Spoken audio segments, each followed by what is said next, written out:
Vos sabés que en un punto el libro me hizo acordar a Charlatanes de Irina Podgorny, ¿lo conocés? Porque es un libro que trata un poco también esa pelea entre la ciencia médica que se está estableciendo en el siglo XIX y todo el universo de charlatanes alrededor. Y bueno, ¿qué pasa? Entonces, digamos, cuánta charlatanería también hay en las ciencias, ¿no? En la constitución de esas ciencias. Entonces, una de las cosas que uno, porque el demonio telepático hace eso con el psicoanálisis, y uno piensa permanentemente como que has puesto a pelear estos dos sistemas, ¿no? No terminas de que no crees ni en uno ni en el otro. Casi como si armaras una riña de gallos, ¿no? Y entonces, la idea es decir que a principios de este siglo, con esa contienda, digo. Pero, o sea, la historia de la contienda tiene que ver con que es una oposición a cierta concepción pacífica de los saberes, ¿no? O sea, está esta cosa así de Kuhn, que de pronto hay un paradigma que intenta responder a todos los problemas, que no funciona, que entra en crisis y después hay otro paradigma que lo reemplaza, ¿no? O sea, bueno, hay un pequeño momento de conflicto, pero bueno, la ciencia parecería que avanza y el progreso se produce en un estado así como de trabajo, no de una comunidad, pero en el fondo creo que todo es mucho más así como salvaje.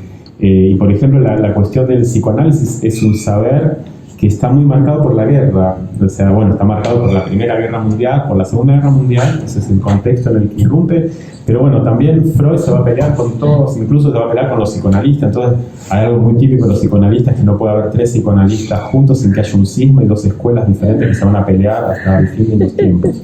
Y entonces, bueno, creo que pasa lo mismo con la literatura. Otra pregunta es, ¿qué relación hay entre los escritores y el psicoanálisis? Se podría pensar que hay una alianza, hay un trabajo en colaboración pacífico, pero en el fondo está lleno de conflictos y de litigios. Y quisiera hablar de 2 cosas en esto, que hay un género que se podría designar como los escritores van a visitar a los psicoanalistas. Bueno, los psicoanalistas muchos no tienen tiempo, trabajan todo el tiempo, entonces son los escritores que van a visitar a los psicoanalistas.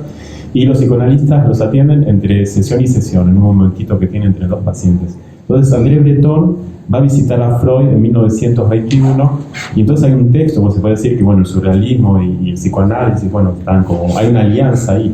Entonces Breton va a verlo a Freud y escribe un texto que es bastante crítico. Dice, bueno, llego a un barrio medio feo de Viena, entonces me abre la puerta una sirvienta que no era muy linda, me hace pasar a una sala de espera decorada con pésimo gusto, donde hay toda una gente horrible sentada. Sale una puerta, aparece un enano que es Freud, que me hace pasar y que me empieza a decir, usted es joven, la juventud es el futuro de nuestra cultura. Entonces se va a ir muy decepcionado.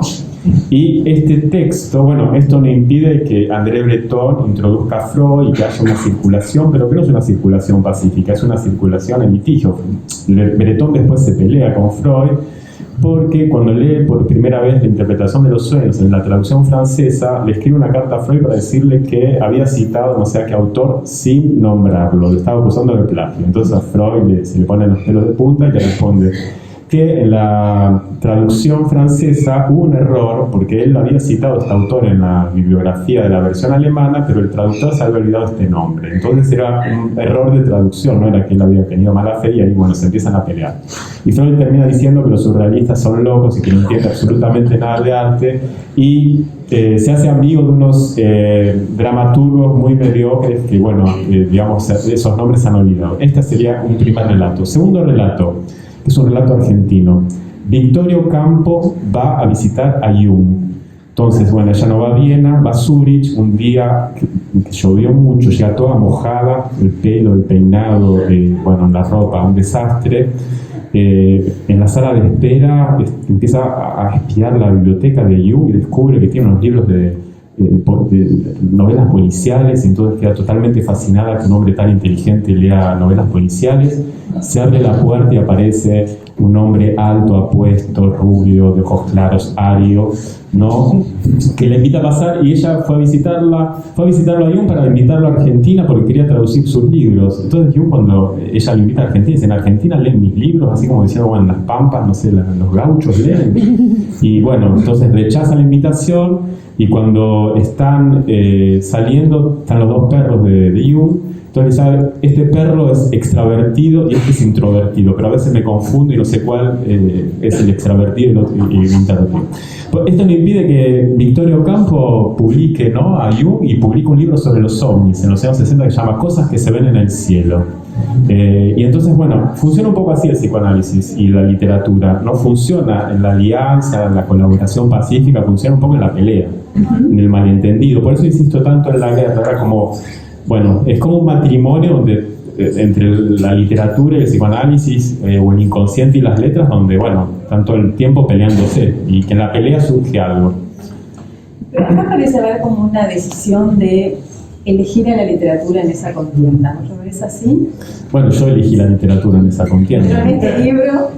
En este libro también.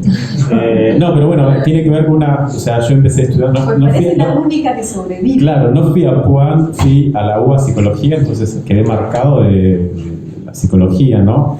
Y fui a París un poco, el proyecto era estudiar psicoanálisis lacaniano, pero al conocer a los lacanianos franceses me di cuenta que no había más psicoanálisis lacaniano en Francia, estaban todos los lacanianos aquí en Argentina, me había equivocado de lugar. Y entonces, bueno, fue más fácil ser escritor y, bueno, pienso como que de última, el psicoanálisis, que está como una especie de declive, ¿no? Hay muchas críticas que recibe a nivel científico y a nivel como de eficacia clínica, es eficaz como literatura también. Estuvo una literatura, Freud era muy hábil para escribir y sobre todo, bueno, él decía con mucha coquetería que sus casos clínicos se leían como novelas, y eso es verdad, o sea, es más bien una virtud. Y se puede decir no solamente de Freud, se puede decir que, por ejemplo, la interpretación de los sueños, que es un texto científico ahí que trata de dar cuenta de cómo se pueden interpretar los sueños, es una autobiografía, porque Freud cita sus sueños. Hay una autobiografía onírica que él presenta en ese libro. Y después puede haber otros géneros. Se puede pensar en un género de épica esquizoparanoide depresiva, Melanie Klein, que concibe la construcción de la subjetividad como una guerra civil, donde, bueno, está una lucha entre el sujeto y el objeto, y los objetos malos, buenos, venenosos y todo eso. Se puede pensar también en una especie de literatura barroca en Lacan, también, que es muy literario, como un oráculo neogongorino, ¿no? En los seminarios de Lacan se podrían leer así como literatura barroca.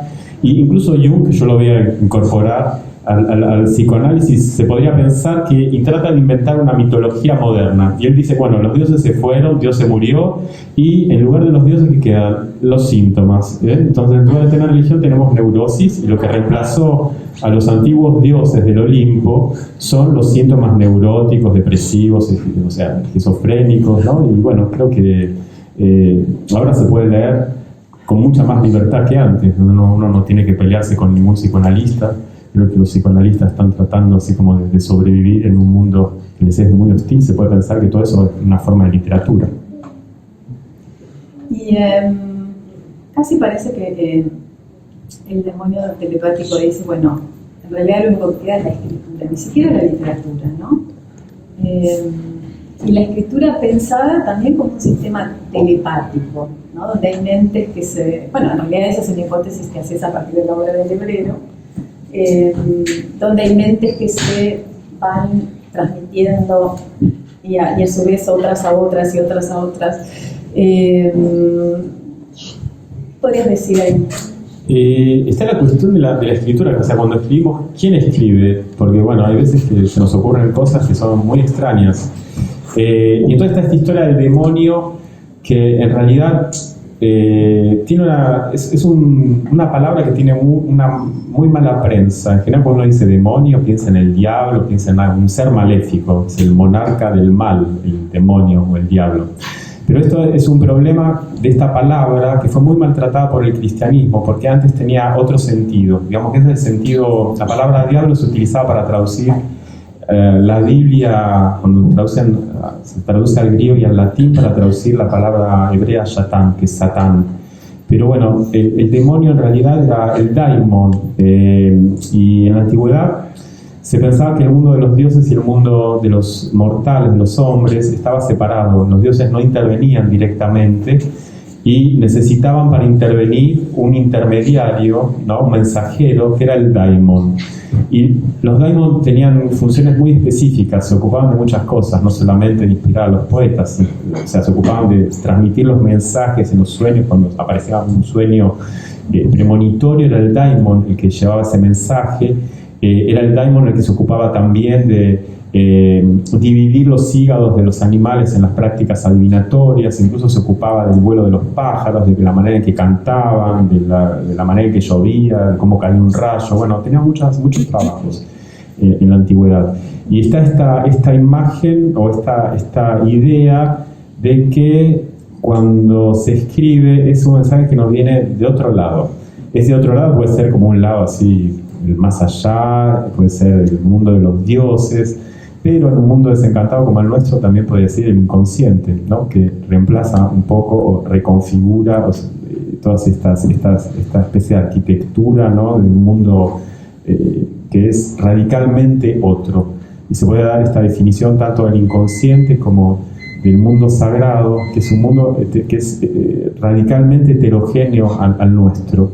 Y hay algo que va a introducir, que va a hacer circular los mensajes. Y en general cuando uno escribe no se sabe muy bien quién escribe, ¿no? O sea, hay como una instancia que sí, soy yo, pero a la vez no soy yo, no me reconozco, tal vez el texto fue dictado, ¿no? En la inspiración aparece algo así como el texto, y hay muchos textos sobre el demonio de Sócrates. Bueno, Platón escribe, Pitágoras, y hay un texto muy bello de Apuleyo que hace como una síntesis, donde él dice, bueno, que en el fondo el demonio de Sócrates, pero él no dice demonio, él utiliza la palabra deo, es decir, Dios, el Dios de Sócrates es el texto de Apuleyo. Lo que hay es como un pensamiento, una voz, como una especie de voz, dice, es como una especie de voz el demonio que le habla, y es como un pensamiento que se introduce en el pensamiento. Y esto podría ilustrar perfectamente cuando uno escribe, que de pronto irrumpe un pensamiento, ¿no? En mi pensamiento, pero que no es mío, pero que a la vez es mío. Esta cuestión de, soy yo, pero a la vez no soy yo, ¿no? De, es algo que se me ocurre a mí, pero hay una gran extrañeza, es como si fuera otro. Y bueno, pienso que hay muchas maneras, ¿no? De dar cuenta de esta experiencia. Y bueno, Lebrero, por ejemplo, piensa todo esto a partir de un saber caduco y obsoleto como la parapsicología, donde también hay como un fenómeno, la telepatía, es un pensamiento de otro que se inmiscuye en mi pensamiento, ¿no? Y se podría pensar que la telepatía es como un modelo, ¿no? Para pensar la escritura. Claro, sin ningún tipo de originalidad. Sí. O sea, lo que yo pienso también lo pensó otro y me lo está como dictando él. Entonces, está todo como medio interconectado. Y el problema es que como estamos en un mundo desencantado, el servicio postal entre el mundo de los dioses y el nuestro está muy venido abajo. Hubo muchos despidos y ahora los demonios telepáticos tienen que hacer, o sea, tienen que trabajar, no sé, hay muchísimos más escritores que escriben demasiado, y entonces, bueno, digamos que hay escritores que tienen el mismo demonio telepático. Yo pienso que tenemos un mismo demonio telepático que nos dictó algunas ideas, por ejemplo, en los libros sobre los museos. Y aquí hablo también de una experiencia que tuve con Roque Larraqui, donde, bueno, a veces lo leo y digo, pero esto se me podría haber ocurrido a mí, o esto se me ocurrió a mí. Bueno, están esas cuestiones. Y ahí con toda la cosa que estás todo el tiempo diciendo, yo no creo en la parapsicología, no creo en los fenómenos ocultos, pero hay un poco como quizás, vos hablabas de algo, pero te veo ahí como más lejos del desencantamiento de Art y más cerca del encantamiento del librero, ¿no? Puede ser, a pesar de que decís todo el tiempo, no creo. No, pero yo no creo en la parapsicología, lo utilicé como materia, ¿cómo decir? Sí, literaria. Pero el problema es que es interesante. Pero no te llega a obsesionar, no te llega a tomar, digamos, la escena que yo vi ayer me haría pensar, claro, que te ha tomado más allá de lo que vos puedas decir. Sí, pero es verdad que ahora que publiqué el libro me empezaron a empezar coincidencias así un poco preocupantes. Pero hasta ahora no. Pero ¿cómo decir? Creo que el problema es que es interesante la cuestión de la creencia, porque no es una cuestión, o sea, se puede creer con certeza en algo totalmente, cuando alguien es fanático, se puede también no creer en algo, pero la creencia admite matices. Uno puede creer un poco, no demasiado, y uno también puede creer y no creer a la vez, ¿no? Tal vez me pase esto, que por un lado creo, hay una parte mía que descree que es racional y otra parte que tal vez cree, ¿no? Entonces, no sé, muy bien. En principio no creo, pero después, bueno, de verdad que cuando comienzan a producirse ciertas coincidencias un poco angustiantes, ahí digo, pero ¿por qué ayer se nos acercó este señor que nos habló como si hubiera salido de un cementerio, ¿no? Cuando estábamos preparando un poco esta charla, ¿no? Y ahora, mientras hablábamos, había un graznido de un pájaro rarísimo. También. Sí, o sea, pero digo, quizás también hay un costado de intervención de este libro, ¿no? ¿De intervención? Sí, ¿cómo? De intervención precisamente en el desencantamiento, o sea, terminado empezó el encantamiento del XIX, vino el desencantamiento del siglo XX. ¿Qué hacemos con esas dos cosas a principios del siglo XXI? Yo creo que el libro viene a decir algo. No sé, un poco que estoy tratando de pensar que... Claro, es como decir, a ver, no me voy a quedar en el desencantamiento del siglo XX, por algo estoy leyendo todos estos textos menores, por algo estoy leyendo todas estas cosas en las que digo que no creo, pero que me atraviesan permanentemente.